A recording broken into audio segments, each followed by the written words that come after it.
How you doing, man? What's going on? No questions for Marcos today. Caleb, what's the vibe to start fight week versus the Canelo fight week? How you're feeling, the vibe, everything? Man, it's a great vibe. It was a great vibe that week though, and I've handled everything. All my media obligations well. It wasn't, I've headlined other cards before, and the Canelo fight wasn't much more than those, and obviously this isn't more than that. So I'm feeling good though. Energy's great, focused, locked in, and ready to roll. The Benavidez camp, they were talking about you being with Breadman now, and they actually feel like you sitting down on your punches is going to benefit them more because you'll be standing there an extra second or two. Yeah. What do you say to that, Caleb? I mean, I have no, I don't pay any attention to that. Again, I'm focused on what I need to do Saturday, and I just can't wait for the bell to ring. Is it that important that you are sitting down more? That'll get the respect in there from Benavidez, or?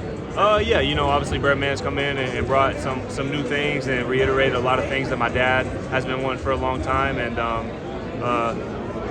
I'm also settling into myself as well with all the experience that I've gained through all these big fights that I've been in, and just coming into my own. So, he's going to have to be on his P's and Q's. Caleb, how does having Charlie, your daughter, around camp, just obviously at home when you're relaxing and all that, how does that change from camps before?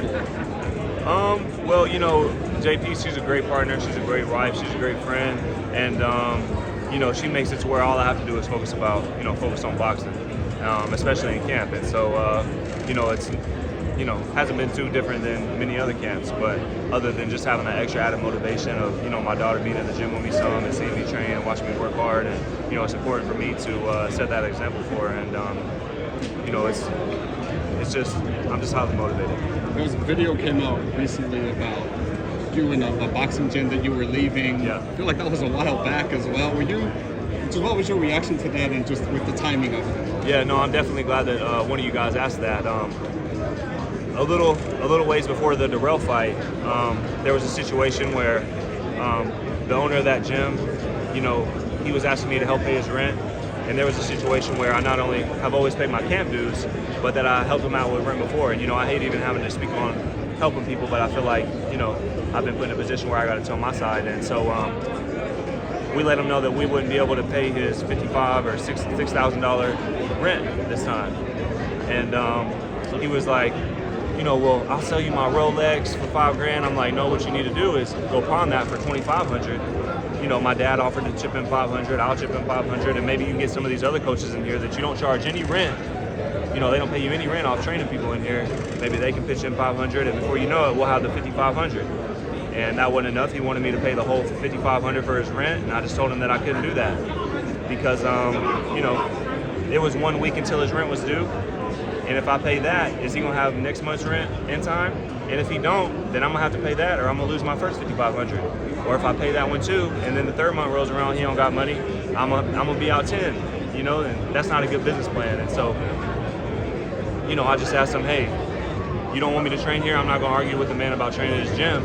Maybe I'll just get my fight banners and, I'll be out of here. And then he wanted to act like he wasn't gonna give me my fight banners that I let him put on his wall. He's like, no, you can't have them back. And, that's something I want to pass down to my kids. I've worked really hard for those banners, and I wouldn't leave it until I got my banners. So he gave them back, and but I've posted the screenshots of, on Twitter where, he thanked me for helping him pay his rent, and where I've paid him money before, and all these other things. So if anybody wants to go check that out on my Twitter, they can. And this will be the last time I'm speaking on it because I want to focus in on my fight. But I am glad that you asked that question, and I didn't mind being part of the solution, but I can't keep being the whole solution to your money issues, because at some point, no amount of money is going to fix a bad business plan. Caleb, now it's not about your food; it's about your family food. It's different because you could be dangerous because you're a family man, and you need to fight for your family and your energy.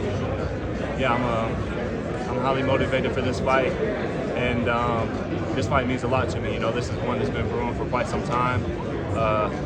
Our teams have agreed to disagree on who's better, but Saturday night we get to figure it out. There's a lot of trash talk out there, but we can talk about something positive. This could be one of the best fights in this 2023. How can you define this fight? How's the feeling? It's just great to be a part of another big event. Again, like I've said, this isn't my first time being a part of these big events and these big fights, and so I'm just excited to be back in front of all you guys and in front of the crowd, and just get in there and do what I love.